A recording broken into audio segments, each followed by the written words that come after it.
Okay, if I was on a baseball team, do you guys think I would be a pitcher or a catcher? Hey, better swing! Hey y'all, it's me, Buzzball, and welcome back to Hot or Hot. And today I've got a bird's nest in my...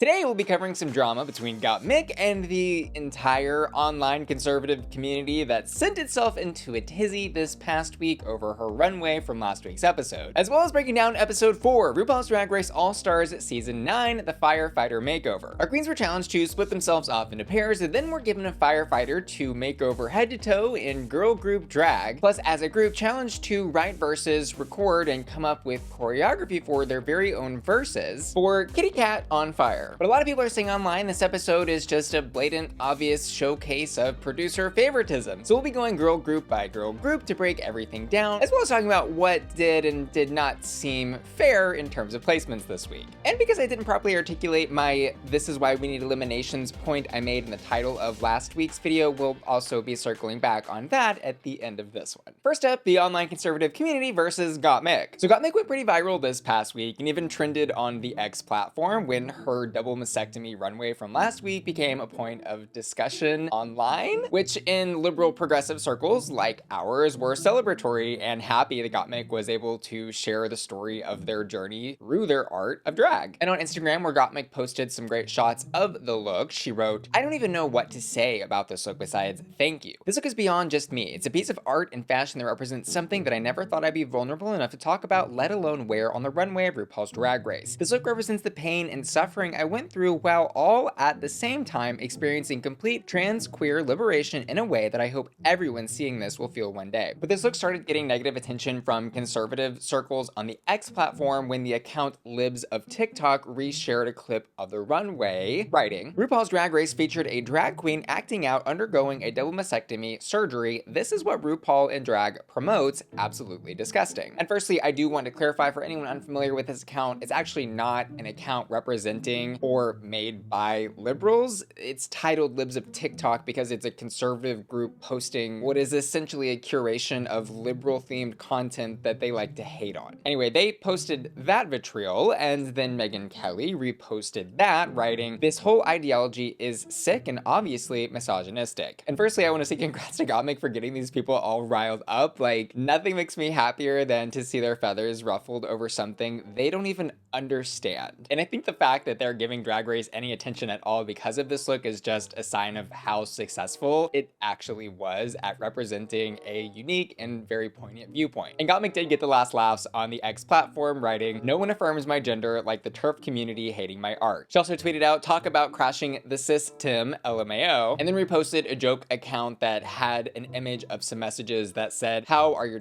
doing right now? I care about them deeply," where she wrote, "All of right-wing Twitter to me in the past few days." It's giving iconic. And now in episode 4 of RuPaul's Drag Race All-Stars Season 9. So this episode starts off with the badge giveaway from last week, where Nina West and Gottmik both won an extra badge for being placed in top 2 that they were asked to give away to their fellow queens. And we've got this discussion of alliances happening. Is anybody in one? Are alliances real? Are they going to form? And everyone pretty much says no, there's no alliances, although Shannel points out that there certainly are cliquey groups of girls forming in the competition, like Gottmik and Vanjie Mateo. Click, click, bitch. Click, click. And seemingly in response to this click allegation, Gottmik claps back to Shannel and Angeria, asking if they aren't the ones really in some sort of cliquey alliance. To which they both look pretty surprised about, and they're like, "We have no clue what you're talking about." And then Gottmik goes, "Well, last week, y'all were only shouting out Nina's name during the lip sync," and pointed out that they were helping each other during the challenge last week. I'm not sure if Gottmik actually believed these two were actually in some sort of secret alliance, or if she just wanted to get the spotlight off of herself and Vanjie, but either way it worked. Nina ends up giving her extra badge to Roxxxy, who didn't have one yet, and Gottmik ends up giving her extra badge to, you guessed it, Vanjie, who also did not have one yet. Which means going into this challenge, Shannel is the only queen without a badge. Dun dun dun! And now in the order they performed, first up we've got the hoses, pun on fire hose, for the firefighters they're making over. A girl group composed of Roxxxy Andrews, Miss Vanjie, and their makeover partner, Valerie Valentine. And when they hit the runway, the first thing you notice about this group is the objective cohesiveness of their outfits across the board. Which, by the way, yes, as Michelle points out and Roxxxy takes credit for, these outfits were a Roxxxy production. She makes a lot of her drag and took the time to customize and make these outfits for her group tonight. And not only did she do a good job of creating looks that were cohesive for a girl group, but also the hair and makeup I thought was really pretty across all three queens. The transformation of Valerie was really beautiful. And I think this group did something really smart in terms of their transformation. They kept it simple and really focused on this sort of blonde bombshell glamazon type of energy that we know RuPaul loves so much. However, I do personally wish this group had something a little more flashy or unique to their aesthetic besides just being pretty. And I think it's also fair to point out that while I think the three looks were good, Roxxxy and Vanjie were definitely struggling with the length of their outfits because those dresses kept riding on higher and higher and higher until like at one point, Vanjie's is like not even going down past the situation. Plus, I'm not 100% sold on the idea of these looking like girl group pop stars. More so, they kind of gave me uniforms for the girls doing bottle service at a high-end club. Which is not a criticism of the looks looking bad, just of the style and the situation they're supposed to be for. Their performance was also a bit of a mixed bag for me because I loved what they did with the choreo, and I thought them standing in that line for the beginning of their section was really a smart way to play with the different sizes of the queens in their group, and also cater to, I think, a lesser ability to adapt to drag queen choreography in their Firefighter by doing things like using their arms in creative ways and turning to the side on the ends of their line in order to make it look like there was a lot more movement happening than there actually was. The hostess verses were fine, if a little generic though, I'd say. Vanjie saying we're here to slay your lives, so hide all the guys. And Roxxxy saying body snatched, wigs are matched, and thighs are supersized. And Valerie ended with so catch us outside. So were they giving attitude and spunk? Yes, absolutely. But I don't think they'll be winning any Grammys for songwriting. Overall, I'm gonna give this group a safe high. And next up we've got Meow Meow Mix from Jorgeous, Plastique, and their Firefighter makeover partner Angelique, who, by the way, oh my god, looks absolutely stunning. This was one of my favorite transformations tonight because this is such a just masculine looking man. Like, he is a smoldering hunk of Firefighter. But what gagged me even more was this Firefighter's commitment to letting the queens do whatever they thought was necessary to get him into drag and become Angelique. They even convinced him to shave off his eyebrows, which is crazy. Like, a lot of queens going on tour or on RuPaul's Drag Race will do this. However, it's not something that most do, and certainly wasn't something that was necessary. And overall, it wasn't just Angelique that looked gorgeous. Plastique and Jorgeous looked beautiful as well, and they looked so cohesive and sellable as a pop star girly group. I absolutely loved the sass and attitude of them having their names written in cursive across their outfits in different ways. I really did not understand the criticism they were getting about their outfits not looking cohesive or like they were part of a girl group, because to me, they 100% did. Like, it is truly rare that a girl group would ever have a set of girls looking exactly the same. Like, the entire Spice Girls identity was predicated off of each girl having a slightly different personality that could relate to a different slice of their fan base. And I like that each girl's look was slightly different, but yet very in tune with the others. The only very small critique was that since two of the girls, Plastique and Angelique, had the furry boot covers, I guess I would have liked to have seen them on Jorgeous's boots as well. Like, that could have been one small signature style element that was super cohesive across the three looks, but not necessary. And the performance was solid, if I think maybe a little showboaty on the sides of Jorgeous and Plastique. Like, they had some of the best choreography of the four different girl groups, which is no surprise considering Jorgeous's natural dance talent. However, they were kind of dancing circles around Angelique, which made it look like Angelique wasn't doing much. And I want to be clear, it's not that I was expecting Angelique to death drop or do anything like that. Like, these are firefighters, probably in drag for the first time for the most part, and we can't expect them to do everything the girls are doing, but maybe they could have found a way to better integrate what Angelique could have done into the crazy twists and twirls that they were doing. And in terms of their verses, I don't think their lyrics were particularly poignant, but they each had a fun, sassy delivery that hinted at the kitty cat on fire theme of the verse that I really enjoyed. Plastique was singing cool ass cat about to get burned, and Angelique mentioned from Hotlanta to LA. Sophisticated I came to slay. And Jorgeous mentioned being lit. Overall, this group gets a hot from me. And next up, we've got the Pussycat Hoes, made up of Shannel, Angeria, VanMicheals, and their firefighter, Natasha Bradley. And y'all, let's just point out that a big stature like this firefighter has, that man is tall, can absolutely pose a huge challenge in drag, which usually translates to every aspect of this person going into drag just needs to be a bit bigger. And I think Shannel and Angeria did an amazing job at balancing out the proportions of this very tall firefighter drag queen. She looks gorgeous. Miss Natasha Bradley is absolutely painted and done up with that huge glam 90s pageanty hair and the smoldering eyes and skinny brows. Like, she is absolutely Shannel's drag daughter in this look. But the overall costumery of these three queens' looks gets a lot of criticism from the judges tonight for not being cohesive at all across the board. They say it's giving different decades, and the only thing that really matches are the shoes. And again, I personally don't really care or need to see a girl group in matching looks, but I do agree the style cues from the three looks should at least be reminiscent of the same era and not just be similar or giving nods to each other in terms of highly saturated color and feathers. In terms of their performance, their verse was actually my second favorite tonight. Angeria started out, "My is burning up. My feline fever is turning up." And then Shannel comes in scratching at my back door because I've been a little hoe. Finishing with Natasha, "I'm pissing. Take me to the vet so my man can get it wet." You're kidding. Like, you're kidding. That is so funny. I will say though, the actual choreography of what this group did was probably the weakest of the night for me. It felt like Angeria and Shannel were performing at a lower level to match the abilities of their firefighter, which should kind of make parts of their group's performance look a little sloppy or unenthusiastic, instead of finding interesting choreographical ways to do things without the firefighter or enhance what the firefighter could do. And if I could tease out the different things that happen with this group, I would give the transformation a hot, but the looks from the group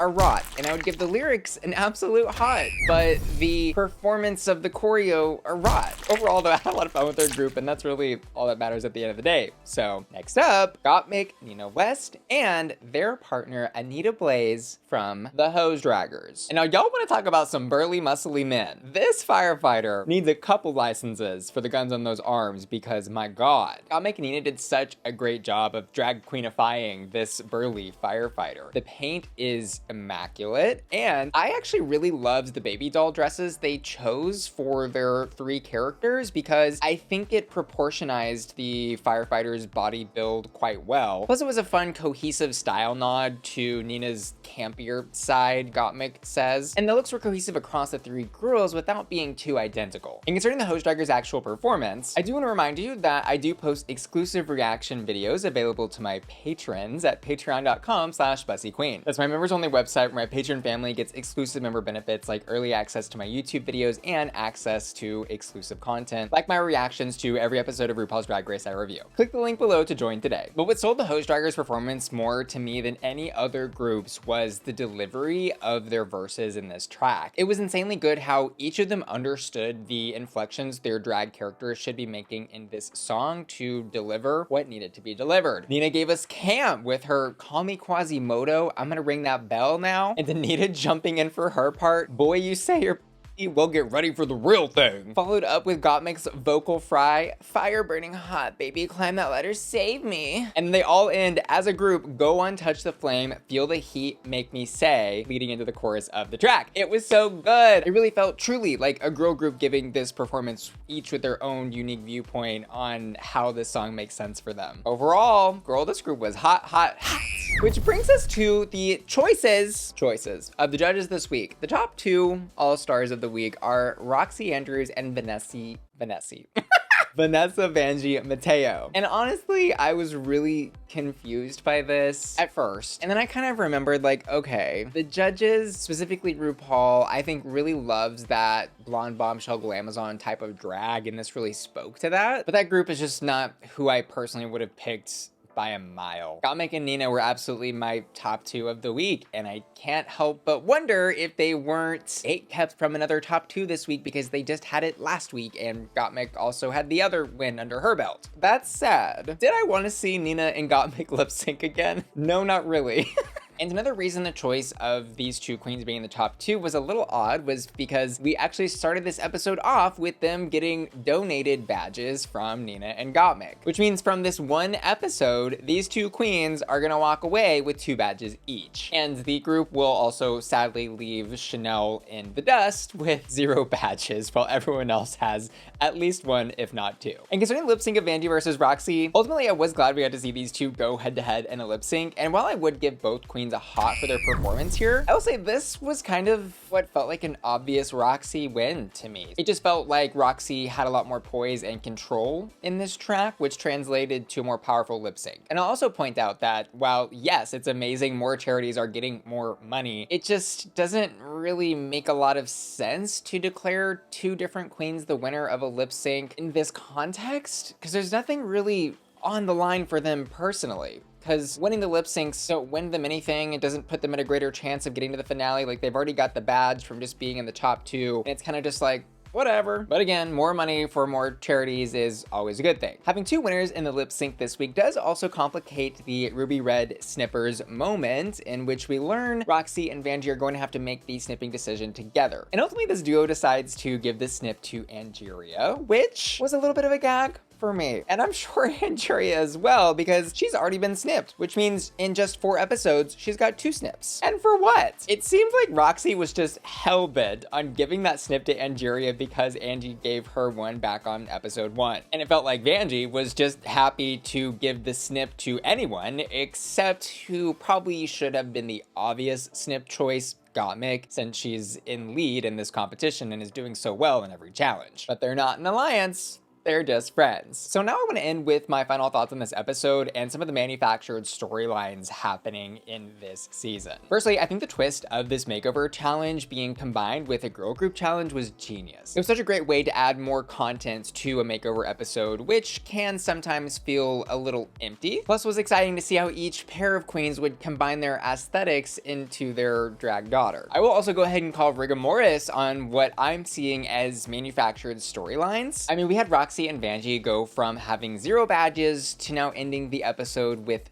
2 each. This felt like a very obvious metaphorical producer hand in the pot of Drag Race, just stirring to manufacture a tighter competition and institute a little more drama and rivalry into the contestants' pool. But that often is the case with makeover episodes on Drag Race. It just always feels like these are a sort of producer reset moment where they'll eliminate somebody they've really been wanting to get rid of, or give someone a win that was desperately needing it, what have you. In essence, these episodes to me are always a reminder that RuPaul's Drag Race is first and foremost reality TV, and secondly, a competition. And honestly, my views on this were really reinforced by the double win in the lip sync, because as you know, and as Vanjie called out during the episode, she does not have a win across her entire Drag Race catalog of showing up there. And so to me, it kind of looked like, I don't know, a concession to finally give Vanjie a win for the sake of wrapping up a storyline in a nice little bow. I'm also getting annoyed with the Ruby Red Snippers because there's such a point of discussion both at the end and beginning of each of these episodes, yet they haven't mattered once yet. And with the snips ultimately not mattering thus far, it just makes me kind of annoyed and less likely to pay attention to who's getting snipped or what or why or who or when or why or by. The snip or plunge, however it's instituted in All Stars, I think needs a little bit of a reimagining. If it's going to be this big penalty moment and drama contention point in these All Stars seasons, I think there needs to be a little more penalty involved with it, because right now with the snippers, I'm bored. And lastly, in regards to the title from last week's Hot or Rot review of the Snatch Game, this is why we need eliminations. I was trying to make the point that it felt that in the Snatch Game, there was not a lot of risk being taken, specifically from queens like Roxxxy and Plastique Tiara, who ultimately did a character who she was told not to do, both by RuPaul and kind of by some of the other queens in the room. Had the stakes been higher and these queens were scared of ending up in the bottom 2 or something, maybe they would have taken a more exciting risk that could have made their Snatch Games better. That's all. And finally, let's talk hottest hats. This week, I'm gonna give it to the Hose Draggers. I also asked my patrons to vote on their hottest hots, and this week they've chosen Meow Meow Mix, the group with Plastique, Jorgeous, and their partner Angelique. Don't forget, you too can vote on hottest hot polls and get access to exclusive content like my reactions to every episode of RuPaul's Drag Race that I review at patreon.com/BussyQueen. I also love to know what you thought about this episode down in the comments below, and to give one final extra special thank you to Ashley Brungart, Felicia, Laura, Matthew Burns, Mikael Minst, Topher, and Will and Tana, who are all supporting me at the Bussy Queen Collector tier at patreon.com/BussyQueen. See you later. Love ya. Bye.